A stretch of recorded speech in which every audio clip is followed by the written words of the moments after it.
আজ একদম সকালে বাড়ি থেকে বেরিয়েছি। আজ দেখাবো 3টে জায়গা স্বাধীনতা দিবস পালন করা। সঙ্গে থাকো বন্ধুরা, দেখবে ভালো লাগবে। এটা আমাদের বাড়ি থেকে একদম কাছে, প্রাইমারি স্কুলে চলে এসেছি। আর এখানে সমস্ত বাচ্চারাও এসে হাজির। এবার ওরা বেরোবে প্রভাত ফেরিতে। আর যে যা দাঁড়িয়ে দাঁড়িয়ে জামা ঠিক করছে, সাজগোজ করছে, দেখতে বেশ ভালো লাগছে। আনমনা হয়ে কাজ করছে ওরা। আর স্কুলে চলছে ঝাড়ুর কাজ, পরিষ্কার পরিচ্ছন্ন হয়ে গেলে বেরোবে প্রভাত ফেরি। আর মা সরস্বতী বাহন, এখানে একটা ছোট্ট জলাশয় আছে, এরাও এসে হাজির। আর বাজনা শুনে চমকে চমকে উঠছে একদম। এটা স্কুলের চারিপাশের পরিবেশ। এরা রেডি, বেরিয়ে পড়েছে প্রভাত ফেরিতে। একই রকম পোশাক পরে, হাতে পতাকা নিয়ে সবাই চলেছে। কত সুন্দর লাগছে দেখতে। প্রতি বছর হয়, বাড়ি থেকে দেখি, মনটা খুব ভালো লাগে।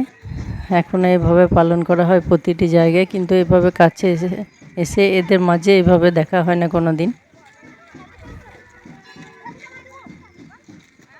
এই দিনের অনুভূতিটা যেন একদম অন্যরকম।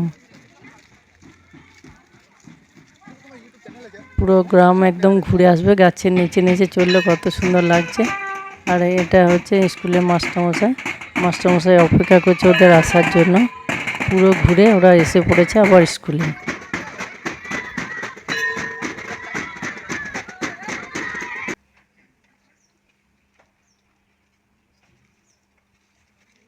ফুল দিয়ে সাজিয়ে এবার পতাকা তোলা হবে। মাস্টারমশাই কিছু বলছেন এখন। 15ই আগস্ট আজ আমাদের ভারতবর্ষের স্বাধীনতা দিবস। আমরা এখন পতাকা উত্তোলন করব।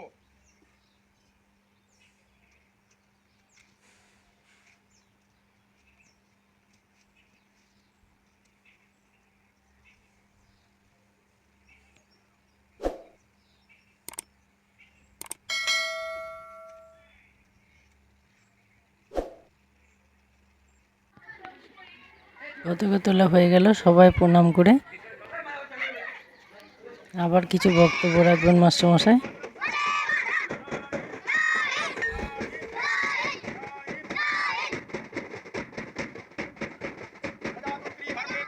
পড়াশোনা, নাচ গান সব অনুষ্ঠানে যোগ দেয় স্কুলের ছেলেমেয়েদের। খুব সুন্দরভাবে শেখান মাস্টারমশাই দিদিমণি।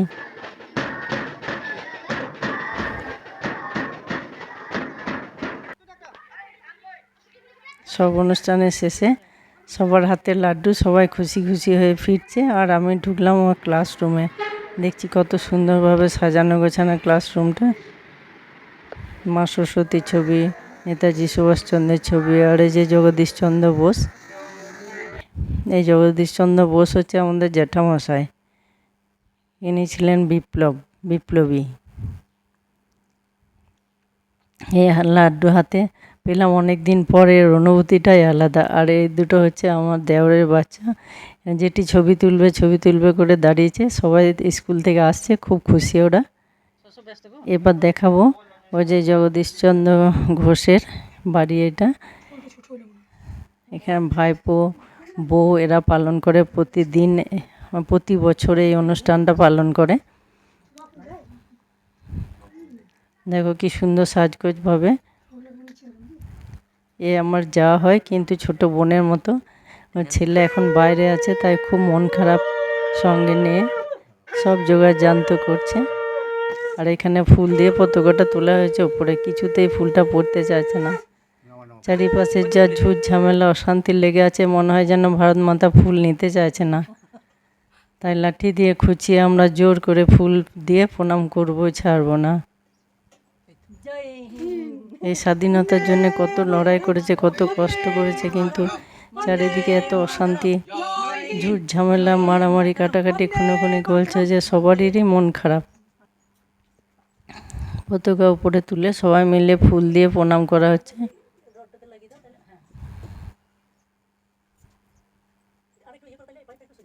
সন্তানদের কষ্ট হলে যেমন মায়েদের কষ্ট হয়, তেমনই কত কষ্ট করে স্বাধীনতা আনার পরে ভারত মাতাও মনে হচ্ছে যেন লজ্জিত, ঝুট ঝামেলা অশান্তি দেখে। এবার সবাই এক এক করে সবাই বিপ্লবীদের দেখো ফুল দিতে গিয়ে পড়ে গেল। মনে হচ্ছে যেন এরাও ফুল নিতে চাইছে না। কত কষ্ট করে স্বাধীনতা আনার পরে তো ঝুট ঝামেলা অশান্তি লেগে আছে। চারিদিকে সবাই মানসিকভাবে প্রচণ্ড ক্ষতিগ্রস্ত, বিপর্যয় ভোগ করছে। আর দেখো পেয়ে গেলাম অনেকগুলো চকলেট। এবার দেখাবো শান্তিনিকেতনের বিশ্বভারতীর স্বাধীনতা দিবসের অনুষ্ঠান। এদের প্রত্যেকটা অনুষ্ঠান হয় খুব পরিপাটিভাবে, সাজানো গোছানো, ধীর সুস্থ শান্ত পরিবেশ। এটা কাছে থেকে দেখা হয় না। আমরা কলেজ ছাড়া পরে আর তো বোলপুরের সাথে তেমন যোগাযোগ নেই। এখন ভাইপো ভর্তি হচ্ছে বিশ্বভারতীতে, তাই আবার যাতায়াতটা হয়। এখানে সোনাঝুরির হাট দেখিয়েছি, আবির খেলা হয় খুব ভালো। আর কিছু যদি তোমরা দেখতে চাও তাহলে জানিও, এখানে অনুষ্ঠান অবশ্যই দেখাবো। আমি অত গুছিয়ে ভালো করে বলতে পারি না, এমন করি অনেক কিছু বেরিয়ে যায়। তোমরা নিজের মতো করে সুন্দর করে দেখে নিও। আর কেমন লাগলো সঙ্গে থেকেও বলো, যদি কিছু জানতে চাও বলো। আসি, আবার দেখা হবে।